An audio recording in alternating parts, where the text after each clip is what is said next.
আসসালামু আলাইকুম viewers, Fahim music kitchen থেকে আজকে আমি আপনাদের জন্য নিয়ে আসলাম ডালের একটা সহজ রান্নার রেসিপি। এখানে আমি দু রকম ডাল নিয়ে নিয়েছি।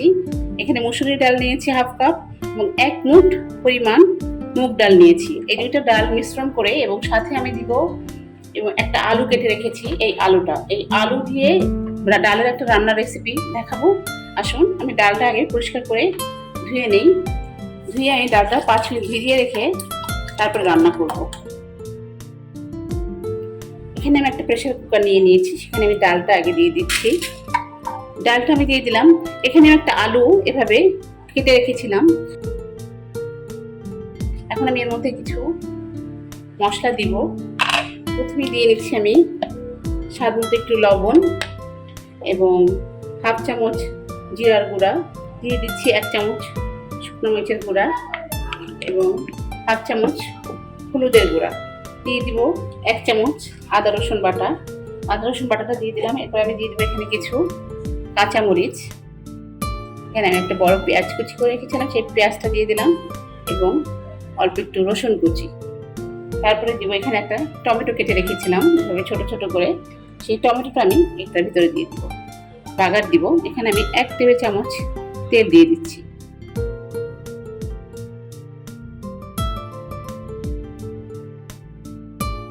দিয়ে দিচ্ছি আমি পরিমাণ মতো পানি।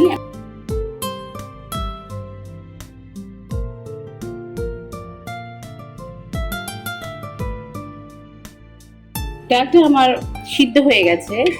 এই যে এটা আমি এখন একটা ডাল ঘুটে দিয়ে একটু ঘুটে দিয়ে তারপরে বাগার দিব।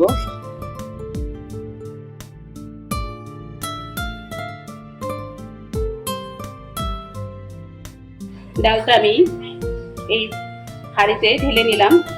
এখন এটা আমি একটা বাগার দিব। দিয়ে দিলাম আমি এখানে 2 টেবিল চামচের মতো তেল। এখানে আমি একদমই হাফ চামচের চেয়েও কম 5 ফোড়ন রেখেছিলাম। 5 ফোড়ন আর জিরা, আস্ত জিরা, সেটা আমি দিয়ে দিচ্ছি। এরপরে দিব 2টো শুকনো মরিচ, দিয়ে দিচ্ছি এখানে পেঁয়াজ এবং রসুন কুচি।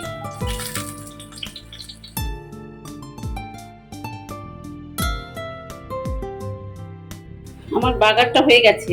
এই বাগারের মধ্যে আমি দিয়ে দেবো এখন সামান্য পরিমাণে মরিচের গুঁড়া। বাগারটা আমি ডালের মধ্যে ঢেলে দিচ্ছি।